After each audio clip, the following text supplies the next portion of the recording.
البدع والأهواء، أهل البدع العقائدية وأهل البدع السياسية.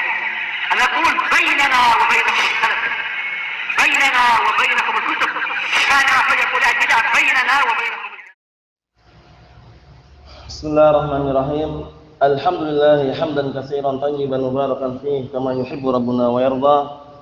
Wa asyhadu an la ilaha illallah wahdahu la syarika lahu wa asyhadu anna Muhammadan 'abduhu wa rasuluh sallallahu alaihi wa ala alihi wa sallama tasliman mazida la nabiyya ba'da. Ikhwani fillah hafizakumullah jami'an.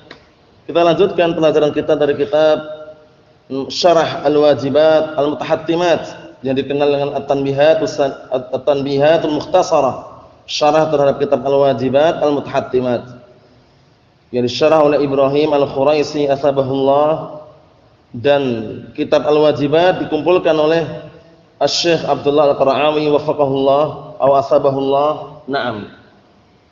Sekarang kita masuki halaman yang ke-63, Nawaqidul Islam. Pembahasan masalah Nawaqidul Islam, karena memang beliau yaitu Asy-Syaikh Abdullah Al-Qara'awi asbahullah, beliau mengumpulkan dari kitabnya siapa? Asy-Syaikh Muhammad bin Abdul Wahhab. Oleh karena itu tidak heran kalau seandainya ada Nawaqidul Islam di kitab ini. Oke ya? Karena Asy-Syaikh Muhammad bin Abdul Wahhab juga memiliki karangan tersendiri yang sering kita dengar, yaitu Nawaqidul Islam, pembatal-pembatal keislaman. Apa maksudnya ya? Naam. Nawaqidul Islam, pembatal-pembatal keislaman. I'lam, ketahuilah. Ini yang ada bulatan hitam itu adalah matanya. Jadi ungkapannya atau dalam artian yang disebutkan oleh Asy-Syaikh Abdullah Al-Qara'awi asbahullah. I'lam anna nawaqidul Islam 'asharatun. Ketahuilah sesungguhnya pembatal-pembatal keislaman itu ada 10. Ini bukan pembatasan ya, dalam artian 10 ini yang inti yang besar. 10 pembatal keislaman ini adalah yang inti yang paling besar. Adapun yang lainnya mungkin ada. Cuman ini apa? Laisa 'ala sabili al-hasr. Bukan semata-mata dalam bentuk pembatasan. Cuman minha di antaranya. An-nawaqid, nawaqid itu jam'u naqidin. Jadi nawaqid itu jamak daripada naqidin. Naqid itu artinya adalah pembatal. Jadi kalau nawaqid itu pembatal-pembatal gitu. Mafhum insyaallah ya? Naam, jamak dari apa? Naqidin. Naam. Wa naqdu fil asl, sedangkan naqd itu pada asalnya, kalau naqd itu pada asalnya itu mengingkari ya, mengingkari atau istilahnya itu barakallahu fikum membatalkan gitu. Naam. Jadi dari kata naqadha, wa naqdu fil asl hilul munam, hilul mubrim wa ifsadih. Nah, barakallahu fikum, maksudnya naqd pada asalnya itu adalah apa? Adalah barakallahu fikum orang yang bersumpah itu membatalkan dan merusaknya, merusak sumpahnya. Karena kalau dia bersumpah misalnya wallahi, demi Allah aku tidak akan masuk ke rumahnya sebulan.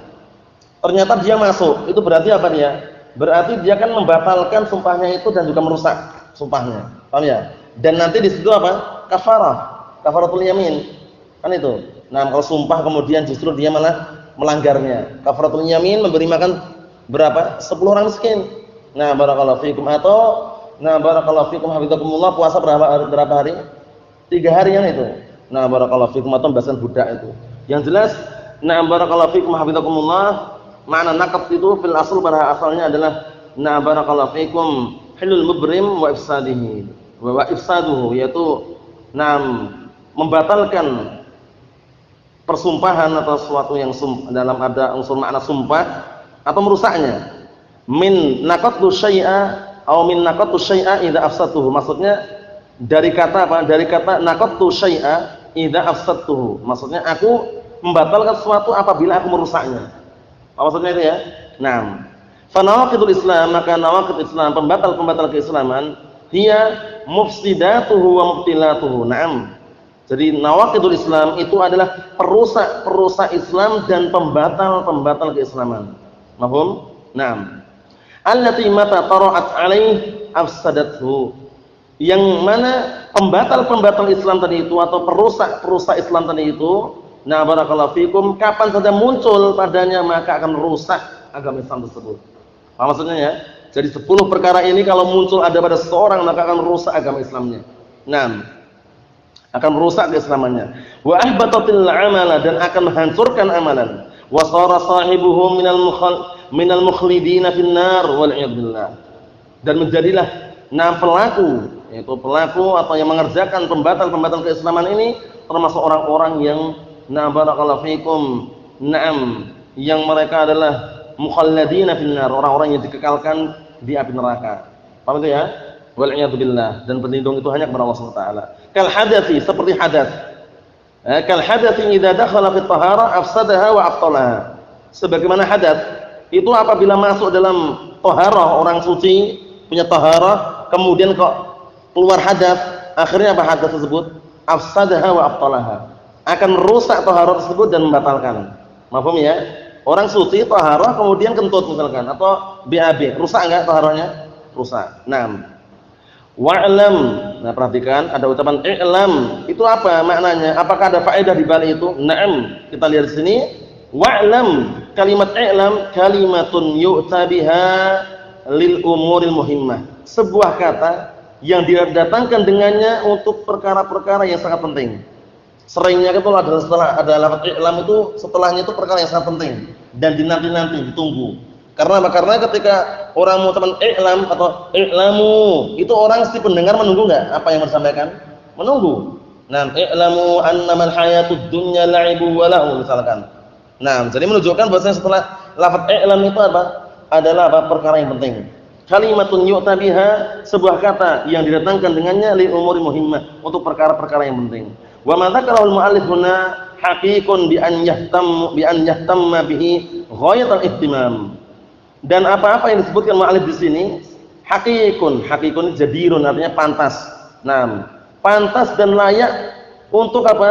Untuk orang itu perhatian penuh dengannya, dengan apa? Dengan perhatian yang sangat na barakallahu fikum puncak. Karena apa? Karena ini mengetahui pembahasan masalah pembatal keislaman. Jadi kalau siapa saja melakukan salah satu dari 10 pembatal keislaman ini, hukum asalnya selama tidak ada mawani, penghalang-penghalang untuk dikafirkan, nah barakallahu fikum, dan terpenuhi syarat-syaratnya, maka dihukumi kafir. Paham ya? 10 pembatal keislaman ini. Karena nanti mawani'ut takfir, penghalang-penghalang untuk tidak bisa dikafirkan, itu disebutkan para ulama, di antaranya khata', kekeliruan, atau nisyan, lupa, atau jahl, bodoh, atau ikrah, paksaan. Jadi dia melakukan perbuatan kekufuran atau mengucapkan sebuah ucapan kekufuran, itu enggak bisa kita katakan kamu kafir kalau ada beberapa perkara ini. Kalau ada 4 perkara ini di antaranya. Karena keliru ucapannya, atau karena lupa mengucapkannya, atau karena bodoh, atau karena dipaksa. Apa maksudnya ya? Ini namanya mawani'ut takfir, penghalang-penghalang untuk dikafirkan. Mohon masalah. Nah, barakallahu fikum. Nah, jadi 10 pembatal keislaman ini hukum asalnya apa? Memang itu adalah yang inti yang paling besar. Namun apabila orang melakukan 10 pembatal keislaman tersebut atau salah satu di antara 10 pembatal keislaman, maka kita lihat lagi, ada enggak penghalang-penghalang untuk dia dikafirkan? Kalau seandainya ada penghalang, kita enggak bisa mengkafirkannya. Paham ya? Karena kita ini ahlus sunnah bukan takfiriyun. Bukan orang-orang yang dikenal dengan bermudah-mudahan mengkafirkan. Nah, atau barakallahu fikum bermudah-mudahan menuduh fulan fasik atau fulan barakallahu fikum kadzdzab dan semisalnya, tidak, tapi dilihat argumen dan buktinya serta burhannya. Kalau nyata benar ada buktinya, nanti akan nampak dan akan disebutkan oleh mu'allif di sini.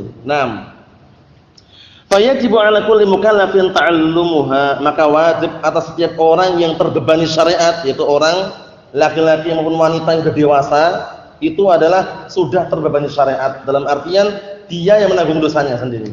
Paham ya? Adapun masih kecil sebelum dewasa, kedua orang tua itu nanti akan dilihat, dinilai. Paham ya? Kalau kedua orang tuanya sengaja membiarkan, enggak menasihati wala syai', dikhawatirkan orang tuanya memikul dosa anaknya tersebut. Tapi kalau anaknya tetap bangkang, nolak, bantah dan misalnya, itu masih rufi'al qalam. Kalau sebelum dewasa itu masih rufi'al qalam, masih catatan amalan itu masih diangkat, belum dihukumi dia. Paham ya? Nah, ini berkaitan masalah apa? Pembebanan syariat. Jadi kalau pembebanan syariat itu diukur ketika dia sudah dewasa. Adapun ketika dia mumayyiz atau masih kecil dan misalnya, itu yu'adab, diberi adab. Kami diajari agar beradab dan tahu hukumnya. Nah, barakallahu fikum, tapi bukan maknanya dia diwajibkan. Seperti masalah salat, puasa, anak kecil yang belum dewasa belum diwajibkan, cuman diajari. Paham ya? Diajari agar terbiasa melakukan apa? Kewajiban. Nah, oleh karena itu Rasulullah mengatakan dalam hadis yang sahih, hadisnya Abdullah bin Amr bin As, Rasulullah mengatakan muru auladakum bis-shalah wa hum abna'u 7 sinin. Perintahkanlah anak-anak kalian untuk salat ketika umur 7 tahun. Wadribuhum 'alaiha wa hum abna'u 10 sinin. Dan pukullah mereka ketika apa? Ketika mereka berumur 10 tahun manakala meninggalkan salat. Ini bukan maknanya wajib untuk mereka ya, memberikan adab. Paham ya? Mengajari mereka agar terbiasa salat 5 waktu. Paham ya? Bukan maknanya masuk anak itu diwajibkan, belum diwajibkan, diajari. Diajarkan bahwasanya ini adalah salat 5 waktu adalah wajib, terbiasa seperti itu. Wa farriqu bainahum fil madaji'. Naam, wa farriqu bainahum fil madaji', dan pisahkanlah mereka di ranjangnya atau di tempat tidurnya, dipisah-pisah. Naam. Syahidnya mana barakallahu fikum? Syahidnya naam barakallahu fikum, kata beliau sini, fayajibu 'ala kulli mukallafin ta'allumuha. Maka wajib setiap orang yang mukallaf terbebani syariat maka wajib mempelajari apa? Nawaqidul Islam, pembatal-pembatal keislaman, enggak boleh sembarangan. Liyahdhar minha, agar orang berhati-hati darinya. Wa ya'manal wuqu' fiha, dan agar orang itu aman dari terjatuh barakallahu fikum di dalam pembatal tersebut biidznillah taala, dengan seizin Allah Subhanahu wa taala. Jadi terkadang kebaikan itu tidak nampak kecuali ada lawannya. Setelah ada lawannya baru nampak bahwasanya ini baik, ini buruk. Paham itu ya? Misalkan orang dikatakan jagoan itu karena belum ada lawannya. Tapi kalau ada lawannya akan nampak siapa yang sebenarnya jagoan. Kita lihat sini pantunnya. Wa diddu yudhiru husnahu ad-diddu wa bididdiha tatabayyana al-asya'u. Dan yang namanya lawan itu akan nampak baiknya atau buruknya itu ketika ada lawannya. Ketika ada lawannya. Wa bididdiha, dan dengan lawannya tersebut tatabayyana al-asya'u, semua perkara akan nampak jelas. Siapa yang di atas kebenaran, siapa yang di atas kebatilan. Kemudian siapa barakallahu fikum yang ternyata kuat dan siapa yang lemah, siapa yang baik, siapa yang buruk, itu ketika ada lawannya. Maksudnya akan semakin nampak jelas tauhid itu manakala ada lawannya, syirik. Paham ya? Syirik seperti ini, oh berarti tauhid seperti ini. Semakin nampak jelas. Barakallahu fikum. Kita lihat sini, wa illa, dan jika tidak demikian fal muslimu qad yaqa'u fiha wa huwa la yash'ur. Kebanyakan orang muslim itu terjatuh dalam perbuatan kekufuran, tapi dia tidak merasa, dia terasa. Tidak merasa dan tidak dalam artian itu tidak tahu, dalam keadaan dia tidak mengetahuinya. Jadi banyak ya saudara-saudara kita kaum muslimin mungkin yang mereka tidak tahu atau bodoh, nyembah pohon, nyembah batu, tapi bodoh, enggak tahu hukumnya. Paham ya? Barakallahu fikum. Padahal itu kalau kita telusuri, menyembah selain Allah Taala itu kafir enggak? Kafir orangnya, kekufuran. Namun karena kebodohan, yu'allam, diajari. Karena nanti ada pembahasan para ulama membahas mengenai barakallahu fikum al-'udhr bil jahl ya, memberikan udzur atau maaf. Barakallahu fikum dengan kebodohan itu manakala bodohnya itu tidak menghantarkan dia untuk malas mempelajari. Jadi dia benar-benar bodoh, enggak tahu hukumnya, itu tidak kasih udzur. Misalkan dia bodoh sama sekali enggak tahu, misalkan kita lagi jalan-jalan ternyata ada orang nyembah pohon, nyembah kuburan, tapi dia bodoh, enggak tahu hukumnya. Itu yu'allam, diajari. Paham ya? Tapi kebodohan yang tidak dikasih udzur, itu dia sudah tahu bodoh, kadar diri tahu itu bodoh, tapi tetap tidak mau belajar. Itu yang tidak dikasih udzur. Berbahaya seperti itu. Kenapa? Karena kalau semakin kita kasih udzur, semakin dia menjadi-jadi. Karena dia sudah merasa tahu dirinya bodoh, tapi dia tidak ada respon, tidak ada reaksi untuk menghilangkan kebodohan tersebut. Ini bahaya sekali seperti itu. Barakallahu fikum. Karena enggak ada perkembangan nanti. Sudah tahu bodoh, enggak merasa dia bodoh, akhirnya enggak merasa untuk bagaimana caranya menghilangkan kebodohan. Jadi reaksi itu, motivasi diri untuk mempelajari itu enggak ada. Itu manakala dia tidak merasa. Karena kenapa kok kita tahu barakallahu fikum orang-orang para ulama kok tahu kadarnya orang bodoh? Karena dulu para ulama juga pernah menjadi orang bodoh. Tapi orang-orang bodoh belum pernah menjadi ulama. Sebagaimana ungkapan al-Imam Abdullah bin Mu'taz rahmatullah alaih, sebagaimana nukilkan al-Imam Az-Zahabi dalam Siyar A'lamun Nubala. Barakallahu fikum, dan juga sebutkan dalam kitab Adabud Dunya wad Din, beliau mengatakan al-alimu ya'riful jahil li'annahu kana jahilan. Orang yang berilmu atau orang alim itu tahu kadarnya orang bodoh karena dulu pernah menjadi orang bodoh. Jadi enggak mungkin orang berilmu lahir langsung berilmu itu. Apa maksudnya ya? Hukum asalnya enggak mungkin. Al-alimu ya'riful jahil li'annahu kana jahilan. Orang yang berilmu dia mengetahui kadarnya orang bodoh karena dulu pernah menjadi orang bodoh. Sebaliknya, wal jahilu la ya'riful 'alim li'annahu lam yakun 'aliman. Sedangkan orang bodoh itu enggak tahu kadarnya orang berilmu. Dia nebak, dia meneliti, mengecek, ternyata keliru. Karena orang bodoh itu belum pernah menjadi orang berilmu. Bedakan ya. Nah, itu ungkapan al-Imam Abdullah ibnu Mu'taz rahmatullah alaih sebagaimana yang dinukilkan oleh Imam Az-Zahabi dalam kitab Siyar A'lamul Nubala. Paham ya? Nah, atau juga sebutkan dalam kitab Adabud Dunya Waddin. Paham ya? Nah, al-alimu ya'riful jahil li'annahu kana jahilan wal jahilu la ya'riful 'alim li'annahu lam yakun 'aliman. Orang yang berilmu tahu kadarnya orang yang bodoh karena dulu pernah menjadi orang bodoh. Tapi orang bodoh itu enggak tahu kadarnya orang berilmu karena belum pernah menjadi orang yang berilmu. Nah, itu ungkapan yang sangat bagus sekali ya. Dalam artian untuk memotivasi diri kita bahwasanya sebanyak apapun ilmu yang kita miliki tetap masih sedikit. Itu percaya saja sudah. Sebanyak apapun ilmu yang kita miliki itu masih sedikit di hadapan Allah Subhanahu wa taala. Karena Allah taala berfirman apa? "Wa ma utitum minal ilmi illa qalila." Tidaklah kalian itu diberikan ilmu kecuali sedikit. Jadi ilmu yang kita miliki seakan-akan kita sudah tahu, wah ini tahu, ini bid'ah, ini syirik, ini tauhid. Oh ini, wah misalkan ini hizbi, ini mubtadi', ini fasik, ini kafir. Sudah tahu seperti itu, tapi tetap kita masih apa ilmunya sedikit. Nah, jadi enggak harus sombong. Menyombongkan diri enggak boleh. Wah, anak sudah dapat gelar LC misalkan, atau gelar MA, atau sudah pernah ke Damat, gelar 10 tahun, 11 tahun, bertahun-tahun.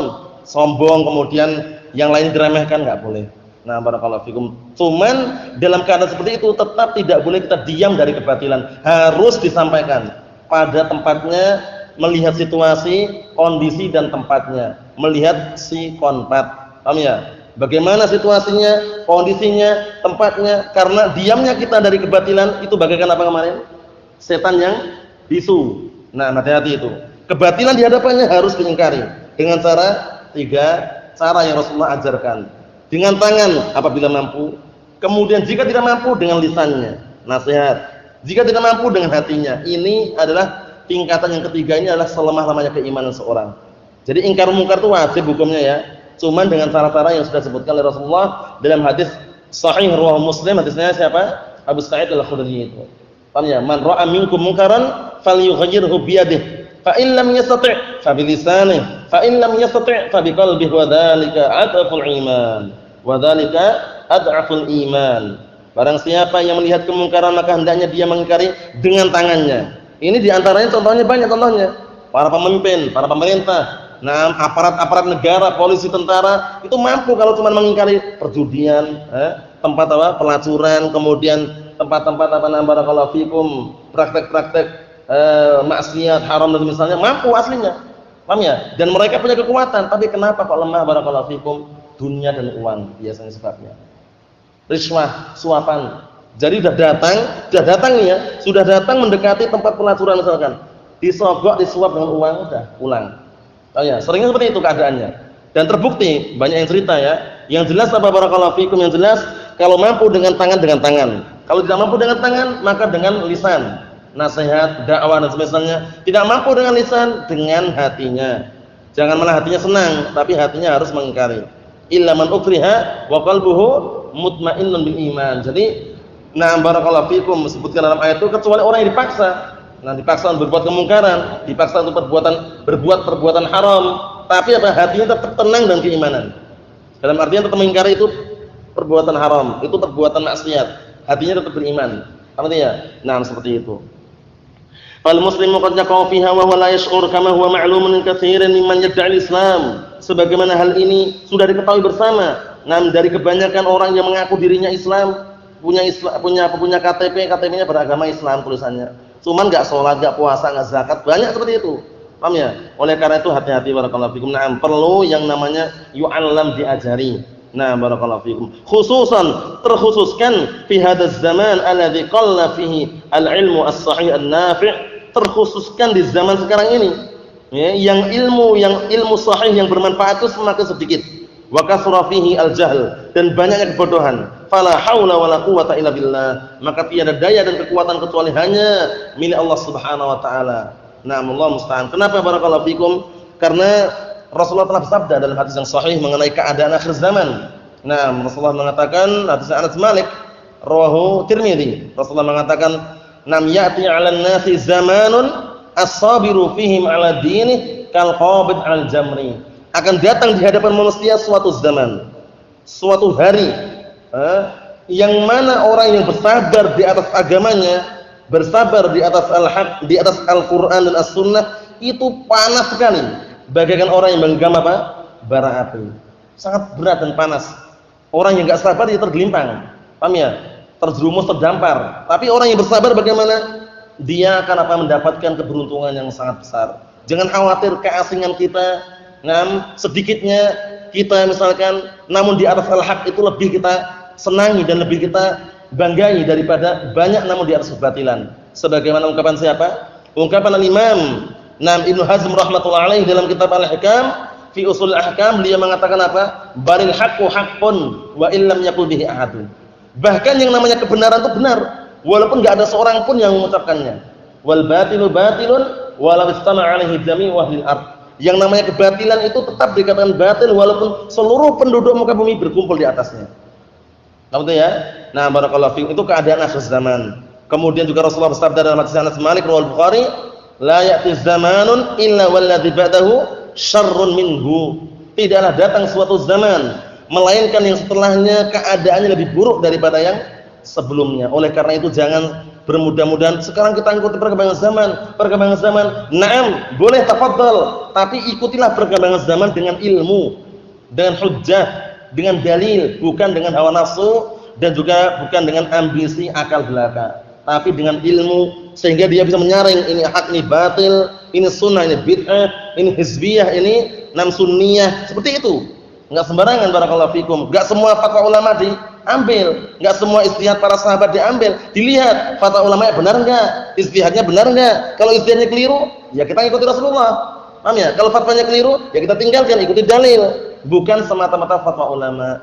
Oleh karena itu banyak sekarang para dai yang mereka lebih mengedepankan fatwa ulama daripada dalil. Contohnya dai-dai yang muncul dalam televisi, dai-dai yang bolehkan apa? Intikhabat pemilu. Itu kalau antum perhatikan mulai dari awal sampai akhir, qala Syekh bin Baz, qala Syekh Al-Albani. Dalilnya mana?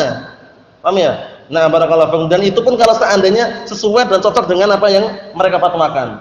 Paham ya? Jadi mereka itu terkadang ya barakallahu fikum pertanyaan seperti ini, contohnya aja. Ya Syekh, kita sekarang hidup di negara Indonesia yang penuh dengan fitnah. Kita setiap tahun itu dipaksa untuk apa? Setiap 5 tahun sekali dipaksa untuk pemilu. Dipaksa, lafaz dipaksa perhatikan ini ya. Nah, bagaimana hukumnya Syekh? Syekhnya mengatakan, tafadhal silakan. Soalnya apa? Syekh jawabnya dipaksa. Tapi selama ini kita dipaksa enggak selama ini? Enggak pernah yang namanya ada paksaan. Himbauan.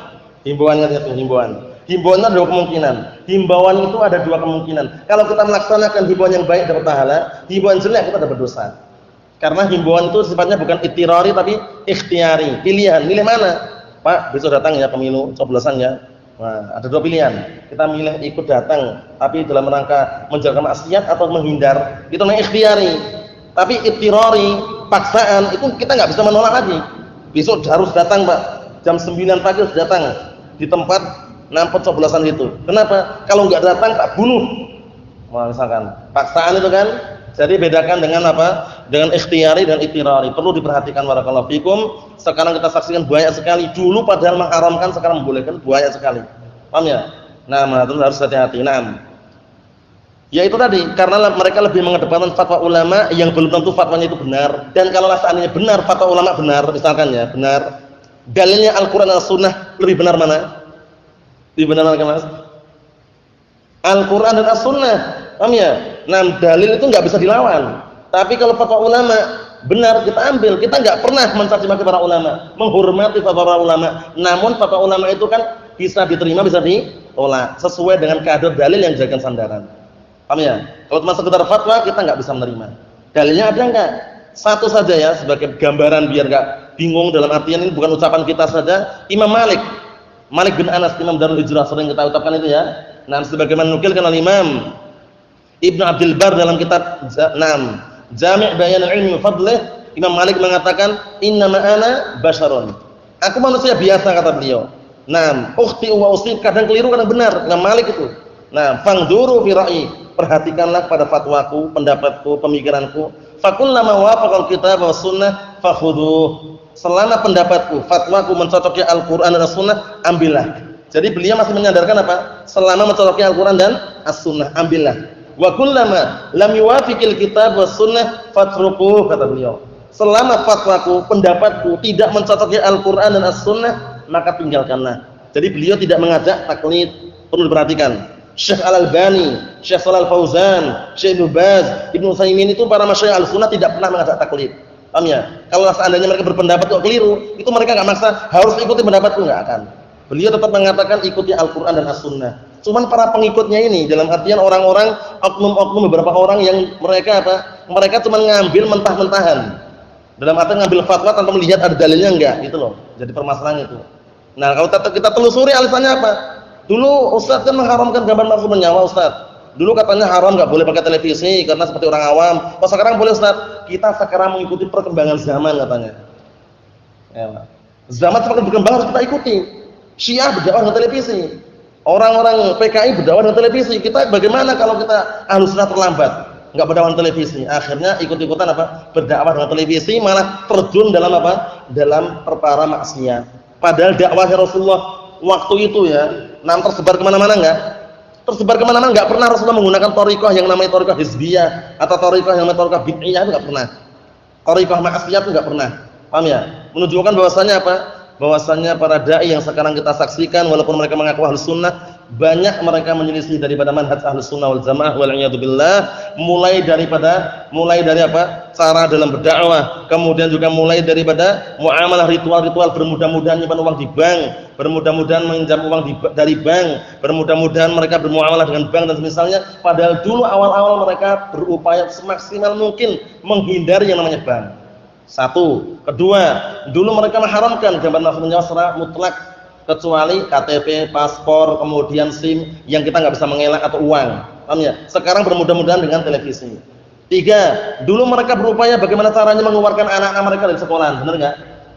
Sekolahan seperti orang awam, jangan nanti malah diajari yang nyanyi-nyanyi misalnya. Sekarang para asatidzah, ustadz-ustadz yang mengaku Ahlus Sunnah banyak sangat berbondong-bondong bikin apa? Sekolahan. Nggak percaya, saksikan. Nggak perlu buktikan kita menjerumuskan, menyaksikan saja. SDIT, TKIT. Dulu kalau antum perhatikan, awal-awal dulu mereka berdakwah, nggak boleh ini nanti seperti orang awam. Nanti hormat bendera, harus seragam. Sekarang sudah mulai hormat bendera, seragam. Kemah pun juga dilakukan.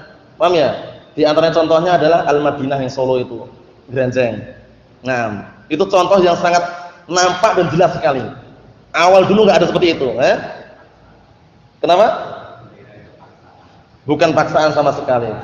Nanti dulu. Bukan paksaan ya, enggak pernah kita dipaksa sama sekali. Dia kenapa dipaksa? Karena membuat sekolahan. Nah, salahnya apa? Salah dia sendiri. Coba kalau dia membuat sekolahan. Pondok pesantren menghafal Al-Qur'an, menghafal As-Sunnah. Enggak ada yang maksa sama sekali. Datang misalkan 17 Agustus, Pak, besok mengibarkan ya. Oh, ngapunten, maaf, kamu enggak bisa mengibarkan. Selesai urusan, enggak ada yang maksa. Kalau enggak mengibarkan kamu didenda, kamu dipenjara sekian tahun, pernah ada seperti itu? Enggak pernah sama sekali. Nah, kenapa kok tadi ada ungkapan paksaan? Karena mereka mendirikan sekolahan. Nah, sekolahan itu nanti dapat dana dari pemerintah, namanya dana bos. Dana bos itu ada peraturan-peraturan, ada aturan-aturan nanti kalau kamu minta dana dan dapat dana harus menerapkan peraturan-peraturan pemerintah. Di antaranya itu tadi. Seragam, mengikuti kegiatan pramuka, nah kemudian hormat bendera dan misalnya macam-macam. Nah, dulu berbondong-bondong mengeluarkan anak-anak mereka di sekolah umum, sekarang malah mereka bikin sekolah umum. Allah musta'an. Ini benar nggak ini? Saksikan saja, nggak perlu buktikan. Saksikan saja. Karena kenapa kok kami mengatakan seperti ini, barakallahu fikum? Karena kami menyaksikan langsung dan ada dari keluarga kami yang seperti itu. Dinasihati itu susah.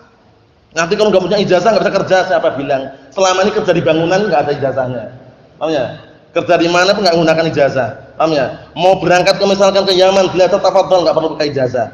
Intinya KTP ada, sudah selesai.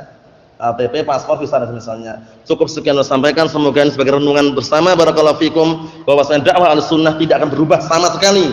Nah, sejak dulu sampai hingga saat ini sampai nanti di akhir zaman, dakwah Ahlussunnah tetap menyatakan yang haram itu haram, yang halal itu halal, kembali ke hukum asalnya. Adapun kalau ada perubahan-perubahan dari sebagian oknum para ustadz atau para dai yang mereka dulu mengharamkan, sekarang menghalalkan, dan misalnya berhujjah dengan fatwa ulama itu tidak diperkenankan dan tidak benar, berarti telah mengubah dakwah salafiyah wal a'yadu billah. Nasallallahu as-salamata wal afiyah fid dunya wal akhirah wa nasallallahu an yuthabbitana 'ala kitab sunnah hatta nalqah innahu waliyyu dzalika wal qadiru 'alaihi. Subhanakallahumma wa bihamdika asyhadu an la ilaha illa anta astaghfiruka wa atubu ilaik walhamdulillahi rabbil alamin.